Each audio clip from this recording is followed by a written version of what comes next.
पूरे देश में आज चौथे चरण का मतदान है और मतदान को लेकर मतदाता उत्साहित हैं। वहीं राजनीतिक दल भी लोकसभा चुनाव को लेकर पूरी मेहनत करते हुए नजर आए। आज देश में चौथे चरण के मतदान को लेकर हमारे संवाददाता राहुल अग्निहोत्री ने छत्तीसगढ़ के उप मुख्यमंत्री अरुण साव से खास चर्चा की। 3 चरणों का मतदान संपन्न हो चुका है और अब पूरा देश तैयार है चौथे चरण के मतदान के लिए। हमारे साथ चर्चा करने के लिए अरुण साव जी हैं। साव जी, पूरा देश तैयार है चौथे चरण के मतदान के लिए। आप भी दूसरे प्रदेशों में दौरा किए हैं। बीजेपी कितनी तैयार है, कितनी सशक्त है?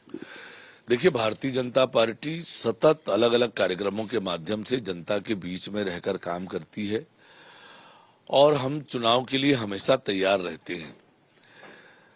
और 3 चरण में भारतीय जनता पार्टी ने पूरी ताकत से चुनाव अभियान चलाया। 3 चरण में स्पष्ट रूप से रुझान नरेंद्र मोदी जी के तरफ दिखा है। तीसरी बार नरेंद्र मोदी जी को देश के प्रधानमंत्री बनाने के लिए जनता उत्साहित है। विकसित भारत के निर्माण के लिए जनता उत्साहित है और वही उत्साह, वही उमंग चौथे चरण के मतदान में भी दिख रहा है। तो निश्चित रूप से चौथा चरण भी भारतीय जनता पार्टी के लिए उत्साहजनक होने वाला है। साव जी, कांग्रेस पार्टी की बात करें तो देश की सबसे पुरानी पार्टी है, लेकिन आज स्थिति यह हो गई है कि वो 400 सीटों पर भी चुनाव लड़ने की स्थिति में नहीं है। क्या कारण हो सकते हैं, किन कारणों की वजह से ऐसी स्थिति निर्मित हो गई है? देखिए, अब कांग्रेस पार्टी एक परिवार की पार्टी है और भ्रष्टाचार की जननी कांग्रेस पार्टी है। और जब जनता के इच्छा और आकांक्षाओं के विपरीत आप काम करने लगे तो जनता आपको घर बिठाने का काम करेगी और इसलिए कांग्रेस पार्टी आज समाप्ति की ओर बढ़ रही है। कांग्रेस पार्टी के पास न नेता है, न नियत है, न नेतृत्व है और न काम है और इसलिए आने वाले समय में कांग्रेस समाप्त होने वाली है। आप भी प्रदेश अध्यक्ष के तौर पर काम कर चुके हैं और अगर बात करें कांग्रेस की तो कांग्रेस में अंतर्कलह की स्थिति देखी जाती है। लगातार जो पार्टी के लोग हैं वो पार्टी छोड़ के दूसरे पार्टियों में ज्वाइन कर रहे हैं, आपके बीजेपी में भी आ रहे हैं। तो ऐसी कौन सी कारण है जो कांग्रेस पार्टी अपने अंतर्कलह उसको संभाल नहीं पाती है और ऐसी स्थिति बार बार आ रही है सामने?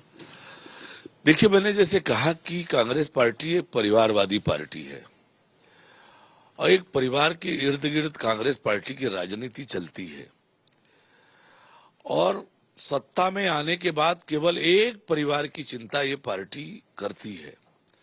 जनता को भूल जाते हैं। जनता की कोई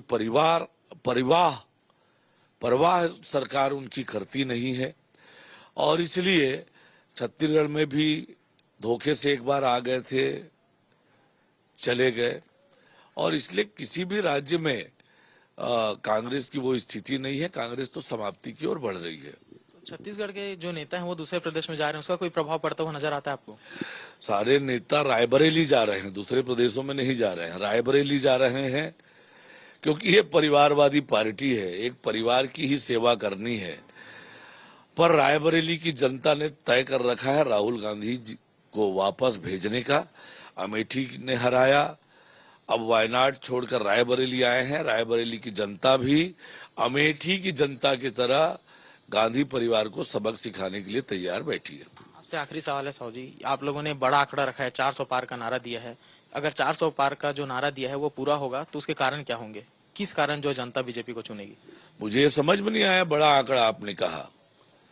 303 सीटें हमारी थी और गठबंधन मिलाकर लगभग 3.5, तो हमने 400 का ही कहा है आंकड़ा।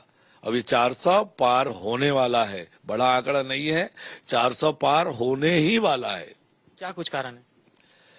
आज जनता में नरेंद्र मोदी जी के काम, उनकी विश्वसनीयता, जिस प्रकार से पिछले 10 सालों में देश की दशा दिशा बदली है, आम लोगों के जीवन में परिवर्तन लाया है, देश को आंतरिक और बाह्य रूप से सुरक्षित किया है, देश की अर्थव्यवस्था मजबूत की है, दुनिया में भारत का मान सम्मान और गौरव बढ़ाया है। इतने सारी बातें हैं। आज नरेंद्र मोदी जी के नेतृत्व को देश की जनता पसंद कर रही है। देश के लोगों के सपनों का भारत का निर्माण नरेंद्र मोदी जी कर रहे हैं। विकसित भारत का निर्माण नरेंद्र मोदी जी कर रहे हैं। इसलिए देश की जनता आज नरेंद्र मोदी जी के साथ खड़ी है और 400 पार होने वाला है।